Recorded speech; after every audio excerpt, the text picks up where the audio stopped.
हाय, तर स्वागत आहे सगळ्या ताईंचं आजच्या एका नवीन व्लॉगमध्ये आणि मी सोनाली तुमचं अगदी मनापासून स्वागत करते। तर दिवाळीच्या सगळ्या ताईंना गोड गोड शुभेच्छा। तुमच्या सगळ्यांच्या झाली असेल करंजी, चकली, सगळं चिवडा वगैरे माझं राहिलं आहे कारण की तब्येत थोडी खराब होती, त्यामुळे मी काही व्लॉग टाकले नाही। तुम्हाला दाखवते आमच्या अपार्टमेंटमध्ये कसं सजवलं, खूप सुंदर सजवलंय सगळ्यांनी। आणि यांची आम्ही आलो होतो आणि परत यांना गावी वापस जावं लागलं, त्यामुळे माझं काही जास्त सजवलंच नाहीये। तर मी तुम्हाला दाखवते। हे बघा इकडे अजून आजपासून सगळे सजवतील आजपासून। इकडे पण सुरू आहे बघा, किती सुंदर असं सजवलंय सगळ्यांनी बघा। आणि आमच्या अपार्टमेंटच्या बाहेर बघा असं दिसतंय, इकडून कोल्हापूर दिसतंय।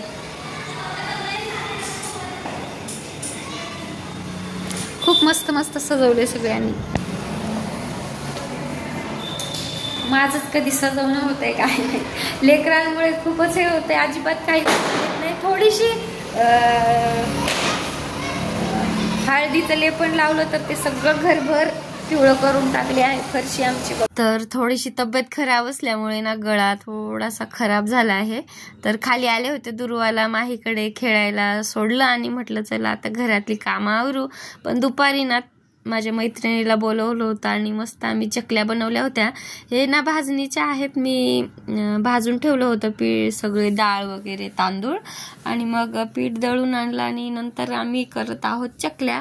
तर त्यासाठीच तेल गरम करत होते। म्हणजे त्यांना चकलीचं एवढं माहित आहे ना की त्यांना लगेच समजतं की चकली का तुटत आहे बाबा, तेल जास्त झालंय का काय, सगळं समजतं असं त्यांना।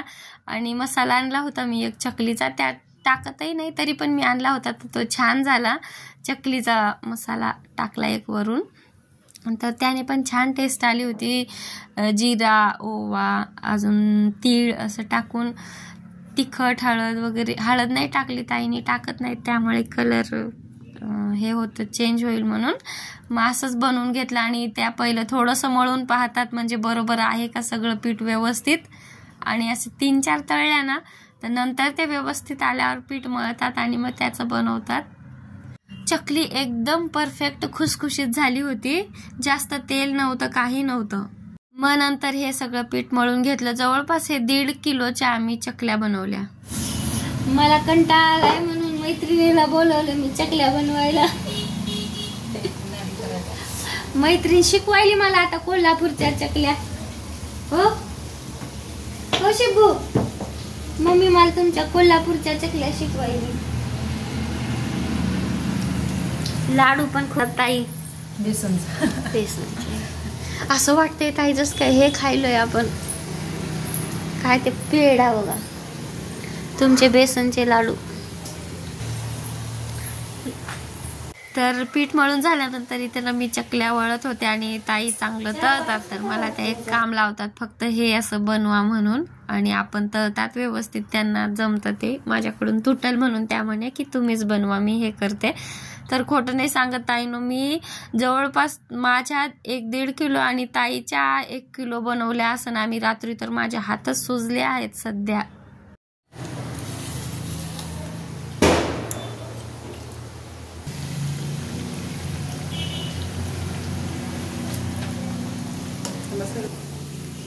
कोल्हापूरची सुग्रण मावशी मावशी मग मैत्रिणीला काही म्हणू शकतो। ह्या बघा आमच्या चकल्या एक नंबर झाल्या, खुसखुशीत,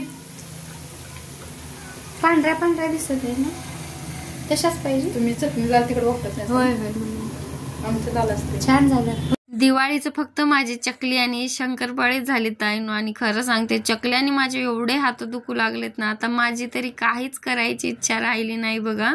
सोऱ्याला दाबू दाबू पार हात रात्री खूप सुजले होते, आणि ताईचं तर अर्धच सोडून आले मी कारण की एवढे हात दुखू लागले होते माझे। पडन ते खाली।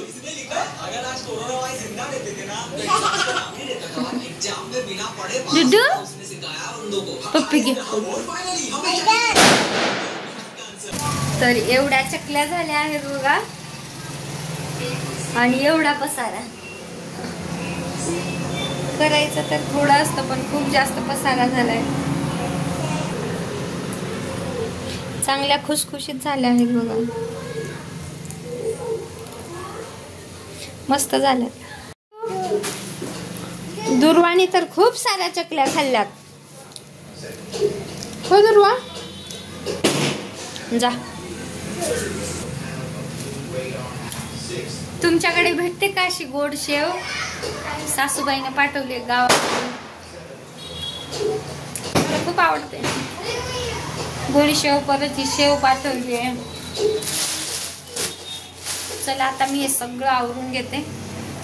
तर किचन मधला सगळा पसारा आवरला, भांडे वगैरे घासले, किचन ओटा साफ स्वच्छ धुवून घेतला पुसून, आणि हे फरशी पण पुसली, कारण की खूपच पसारा झाला होता. आणि काही बनवायचं म्हटलं ना, इकडं सांड तिकडं सांड, ते पायाला लागत राहते आणि खूपच चिडचिड वाटत राहते ना. मग सगळं पुसून घेतलंय स्वच्छ. आणि नंतर मला लावायचं होतं देवाला दिवा, एक पंती. घर तर सजवलं नव्हतं मी अजून, पण म्हटलं आता तेवढं तरी लावायला पाहिजे की नाही. मी यांच्यासोबत सगळं जाऊन घेऊन येणार, माझ्या आवडीने काय काय पाहिजे मला घरासाठी. तर सगळ्यांनी खूप सुंदर सुंदर अशा रांगोळ्या काढल्या होत्या बघा.